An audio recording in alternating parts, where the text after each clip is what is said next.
It seemed like sports helped Netflix out in a big way. Can't say the same thing for EA, though. No, it was a rough year for EA's soccer title. Part of it is year-over-year comparisons. I was just reading a note from analyst Doug Kreutz at TD Cowen, who was saying that they appoint the decline to tough year-over-year comparisons and marketing spend. The marketing spend for this game was a lot bigger last year, but it's been a rough transition.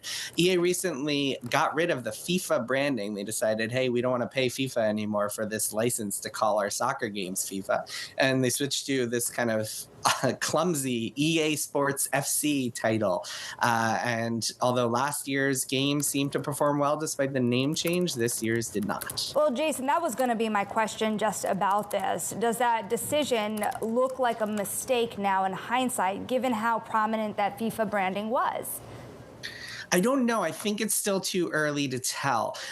EA said in the prelim results last night that the big downturn here, the big hit here was in live service revenue. And what that means in kind of non-gobbledygook is the amount of money that players are spending after they buy the game. And the soccer series that they have is very contingent, the success of that. And a lot of the revenue that comes in from that is people not only buying the game, but also spending money on these kind of card packs and players that they can buy after they are already playing.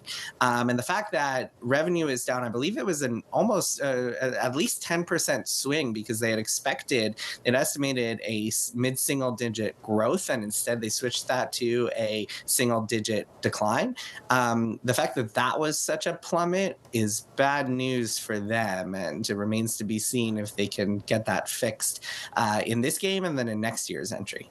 So that's the story on soccer. I do want to talk about Dragons, though, because you write that Dragon Age, the Veilguard, that came out in October. It reached 1.5 million players during the quarter, but that was missing expectations by about 50%. What happened there, Jason?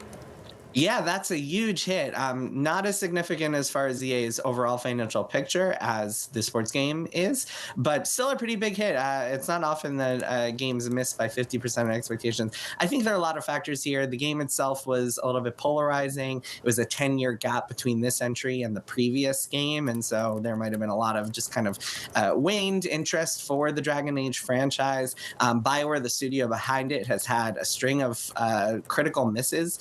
Its last two games, Anthem and Mass Effect Andromeda, were both critical and commercial flops, and the studio has really lost a lot of player trust as a result of that.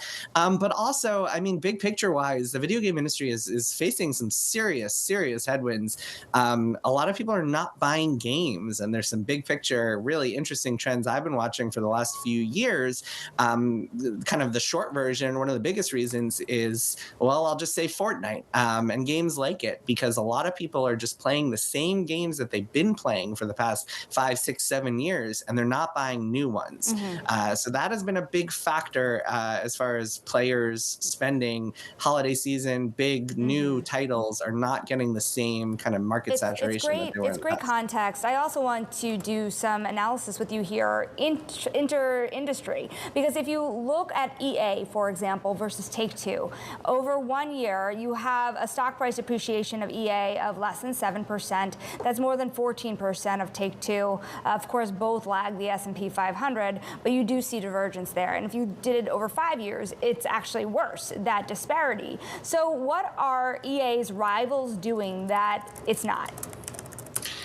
You know, Take-Two is in a different sphere of existence, because GTA 6, which is Take-Two's game that is currently announced for fall of this year, although I wouldn't be surprised if it slips, that is going to be the biggest thing on the planet. That might be analysts and pundits and journalists like myself are expecting that to be one of the biggest entertainment launches, if not the biggest entertainment launch of all time. So all of Take-Two's trading and pricing, it is all just almost entirely based on when people expect that game, how people expect that game to do.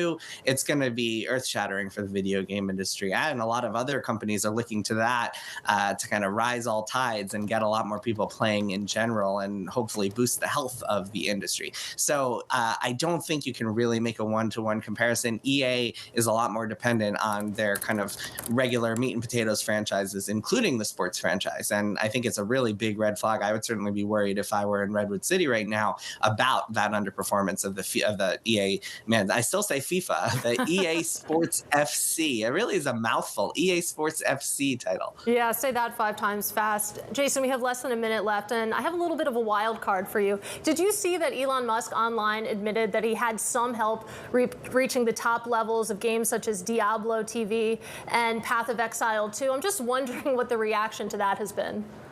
I did see that. I mean, nobody's shocked because he claimed to be one of the best players in the world and has spent like thousands of hours playing these while he's also running 6 companies and flying to Mar-a-Lago every day. So it seemed unlikely. What I'm curious about is would a company like Blizzard, which runs Diablo, risk banning his account? Because technically that is against the rules. You should be banned if you're if you're paying people to run your account for you. That is not allowed. So I wonder if companies will risk the wrath of Elon Musk by banning him from their games.